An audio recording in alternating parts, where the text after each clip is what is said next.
LVMH, ASML, L'Oréal, Total ou encore Air Liquide, tout ça c'est des actions qui ont bien baissé dernièrement. Aujourd'hui, on va essayer de définir si ça commence à être intéressant de les acheter ou pas du tout.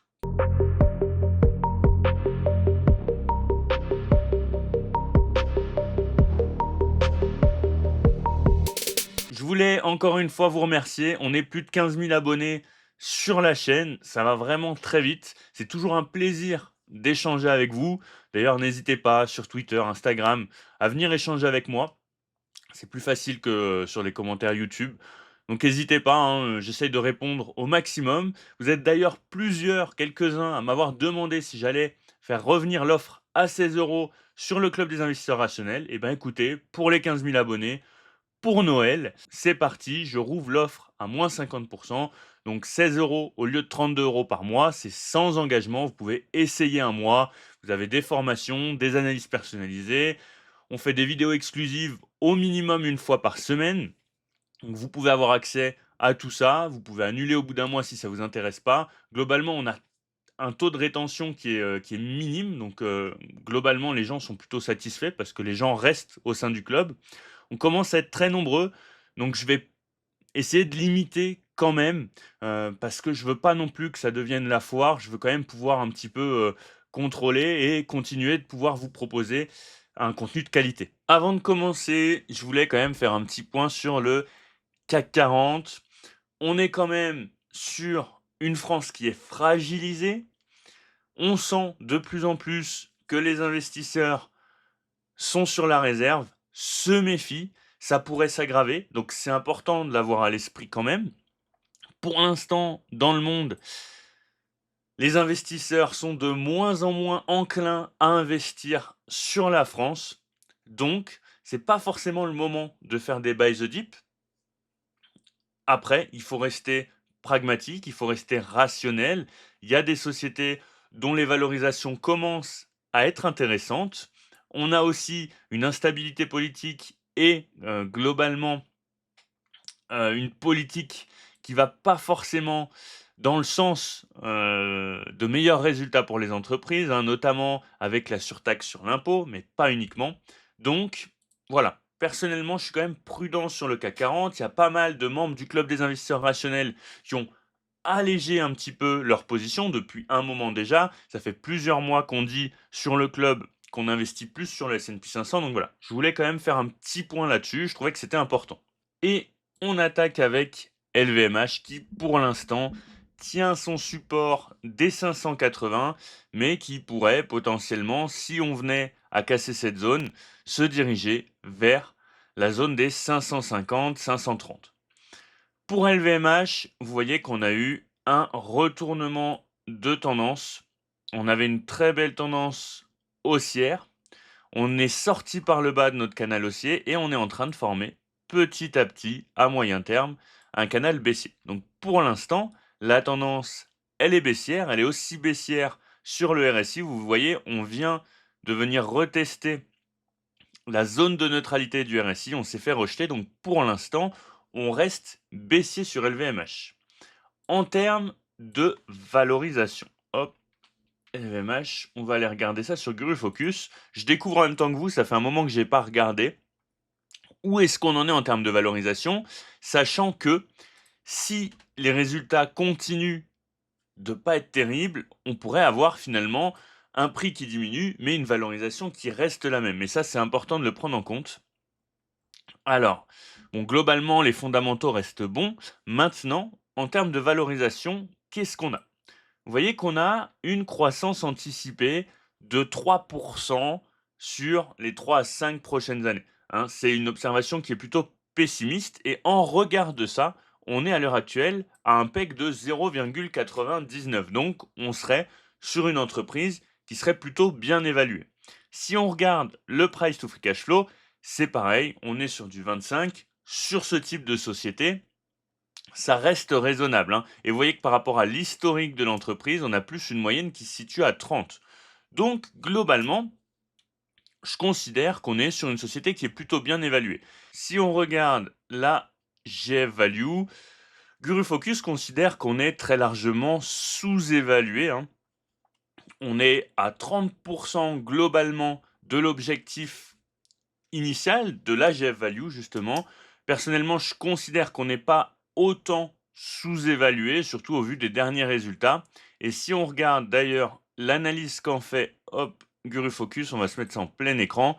Vous voyez que si on compare par rapport aux anticipations de free cash flow, on est même légèrement surévalué. Donc c'est pour ça. Personnellement, j'ai une analyse un petit peu plus sceptique que Guru Focus. Pour moi, à l'heure actuelle, on est correctement évalué.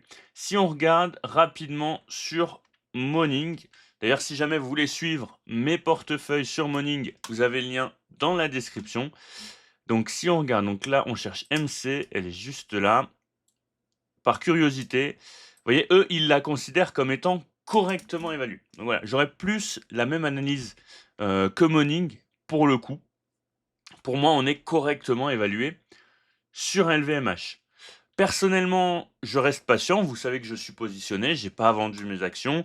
Vous savez que sur le PEA, j'ai une vision long terme. Pour moi, ça reste une très belle société. J'attends encore un petit peu. J'attends notamment des signes de retournement au niveau du RSI, au niveau graphique, mais aussi au niveau des résultats. Une tendance un petit peu plus positive pour cette société, notamment en Chine, ou alors une explosion dans d'autres secteurs, comme par exemple l'Amérique latine, l'Inde, etc., etc. Donc voilà. Voilà pour LVMH. Ensuite, on va regarder un petit peu ASML. Donc ASML qui, globalement, est aussi sur une tendance baissière. Alors, je vais vous remettre les moyennes mobiles parce que c'est intéressant ce qu'on a. Voilà. Et vous savez quoi? On va juste se mettre, hop, la moyenne mobile 200 périodes parce que c'est elle qui est pertinente pour l'instant.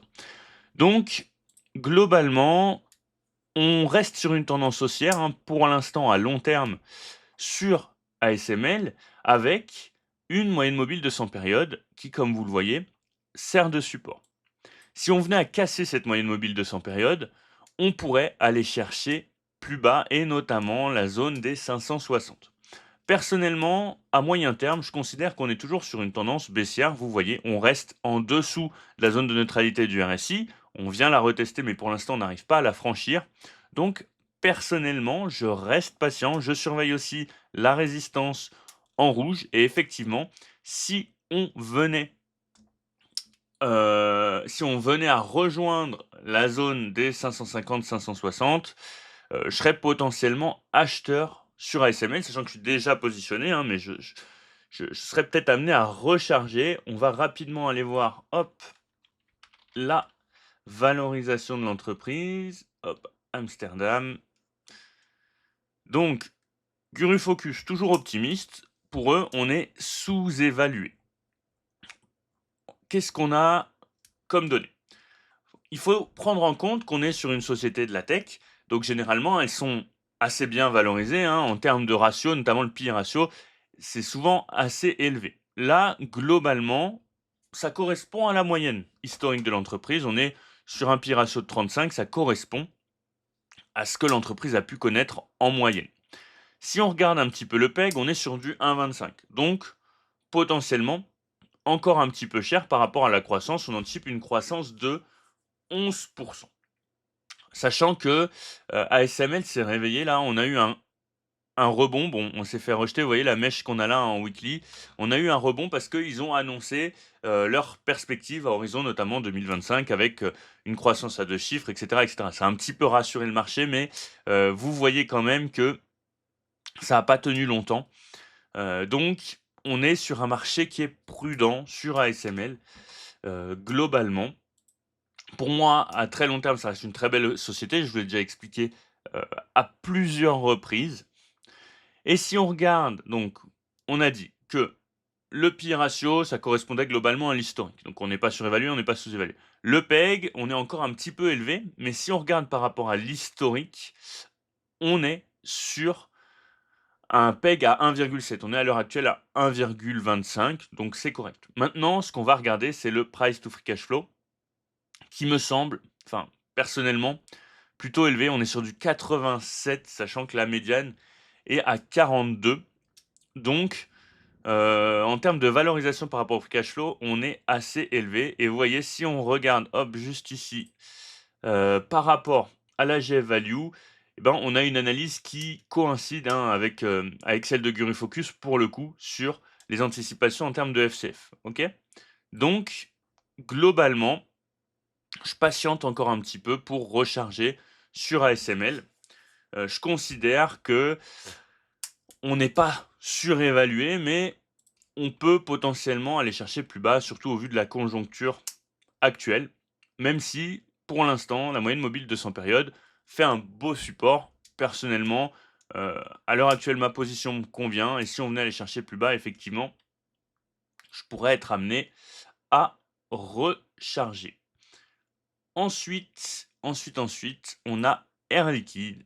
Air Liquide qui, pour l'instant, est sorti de son canal haussier moyen terme, hein, qu'on tenait depuis 2022 et est en train de former un range, donc avec une borne haute aux alentours des 175 et une borne basse aux alentours des 160. Donc généralement, Air Liquide, c'est quand même une entreprise qu'on garde à long terme. Personnellement, je suis positionné. Alors, à l'heure actuelle, mon PRU, je sais plus exactement. On va aller regarder ça rapidement ensemble. Hop, PEA.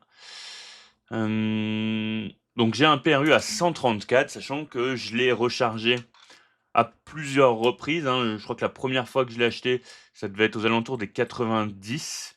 Et déjà à l'époque, on me disait qu'elle était chère. Donc, donc c'était avant le Covid, d'ailleurs. Donc, je me suis pris quand même une sacrée chute entre-temps. J'ai continué de garder, hein, parce que pour moi, c'est une très belle entreprise. Et puis j'ai rechargé sur la montée. J'ai pas rechargé en bas, sur le Covid, j'ai rechargé d'autres actions. Mais, c'est une action que j'ai rechargée pendant chaque montée, globalement, chaque cassure de résistance. Donc je me retrouve aujourd'hui avec un PRU de 134 €.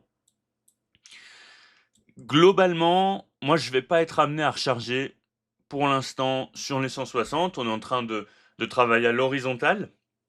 Donc ça peut être une période de distribution. Je considère que SML, ça reste que pardon, Air Liquide, ça reste une très belle société pour du long terme. Néanmoins, sur mon portefeuille, c'est une grosse position et les perspectives de croissance, font que je, je vais moins recharger qu'avant parce que je veux pas forcément que ce soit la première position de mon portefeuille, surtout au vu des perspectives. Alors, ça merde un peu en ce moment, Gurufocus. Hop, voilà. Donc voilà. Globalement, vous voyez que Gurufocus considère qu'elle est légèrement surévaluée, hein, vous voyez, notamment par rapport aussi au free cash flow, hein. Je regarde beaucoup les free cash flow parce que je considère que c'est un très bel indicateur. Et si on regarde un petit peu par rapport aux données globales, on est quand même sur un PEG de 5, sachant que l'historique, il se situe à 5,5. Donc ça a toujours été une société qui était bien valorisée. Maintenant, on a quand même une croissance anticipée qui est pas exceptionnelle. Bon, là, on est sur du 3.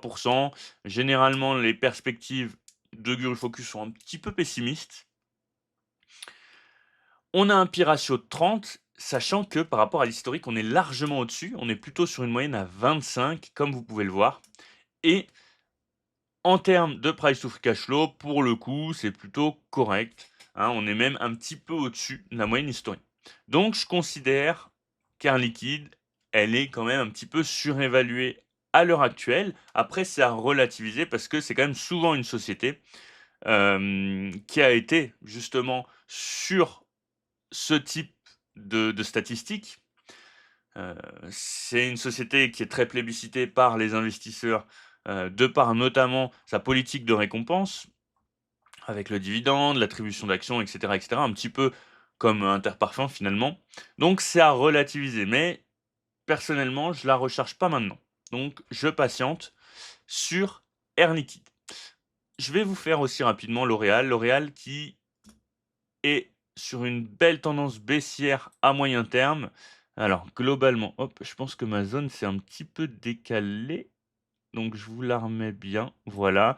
Globalement, on a un support à tenir vers les, 320, hein, allez, Et puis, si on casse, on pourrait aller rejoindre les 300 euros, sachant qu'on a notre support oblique en jaune, hein, qui coïncide à peu près avec cette zone-là. Donc voilà, on est sous les moyennes mobiles, donc pour l'instant, c'est baissier sur L'Oréal. Je reste prudent aussi. C'est une société que j'ai en portefeuille, hein, comme vous le savez. Si on regarde un petit peu, hop, en termes de valorisation, hop. Alors, c'est pas forcément des actions que je regarde quotidiennement, hein, donc je découvre un petit peu avec vous. Alors, je sais pas trop en ce moment ce qui se passe sur Focus, mais je suis souvent obligé de rafraîchir. Ça merde un petit peu. Bon, bah, écoutez. Alors, globalement, en termes de valo, on est en dessous des moyennes historiques, hein. C'est pareil, L'Oréal, c'est une entreprise de qualité. Les investisseurs ont longtemps été, intéressés par cette société. Là, ça se calme un petit peu. On est sur une tendance baissière, hein, comme je vous l'ai dit, et on est en dessous, globalement, en termes de valorisation des moyennes historiques, que ce soit en termes de PEG, que ce soit en termes de price to free cash flow ou en termes de P/E ratio. Mais globalement, si on est objectif, c'est une société qui reste bien évaluée. Donc, elle a de la marge, elle pourrait descendre plus bas, hein, surtout au vu de la conjoncture. Donc, pour moi, sur L'Oréal, il faut attendre, pareil, des signes de retournement. On a quand même des grosses baisses là, hein. Par rapport au top, on a perdu hop, quasiment 30%. Donc, il faut quand même être prudent. Il ne faut pas se dire que ça a perdu 30%, ça ne peut pas continuer de baisser, hein. Ça, ce serait pas pragmatique, ce serait pas rationnel de se dire ça parce qu'une action, elle peut continuer de baisser encore et encore. C'est pas parce une action a perdu 90% qu'elle peut pas reperdre 90%. Donc ça, il faut vraiment l'avoir à l'esprit. Après, faut relativiser, on reste sur des belles sociétés. Ensuite, on va parler Total. Total qui, pareil, très corrélé au pétrole. Il y en a beaucoup qui sont un petit peu fans de la société de par notamment le dividende. Ce qui est pas, je dis pas que c'est une mauvaise chose, mais il y a pas que ça à prendre en compte. On est à l'heure actuelle sur une zone de support qu'il faut tenir, sinon on pourrait être amené à se diriger vers les 50 euros. C'est cyclique, Total, donc faut quand même être prudent. Elle a une belle tendance haussière là, hein, depuis, le covid, hein, notamment, donc c'était quand même amené à corriger. Maintenant, en termes de valorisation sur Total, hop, bon, ben, écoutez, Focus n'a pas envie, on va aller voir ça sur Morning. Et globalement, pour Morning, on est correctement évalué. Attention quand même, hein, comme je vous le disais, on est sur une société qui peut avoir des cycles, on a un beau mouvement haussier, on corrige, faut surveiller le pétrole, c'est très corrélé au pétrole, on peut pas dire le contraire. Donc voilà, quand même, prudence sur Total. Moi, je serais amené à recharger si on venait toucher les 50, la zone des 50, hein. Voilà, je veux quand même être exposé au pétrole. Du coup, ça se fait sur PEA. À voir si Total change pas de place boursière, hein, s'ils vont pas aux États-Unis. Ça me fait pas trop de soucis pour l'instant. Je voulais aussi rapidement vous parler, de l'indice indien qui corrige. Vous savez que j'ai un ETF, Inde qui corrige.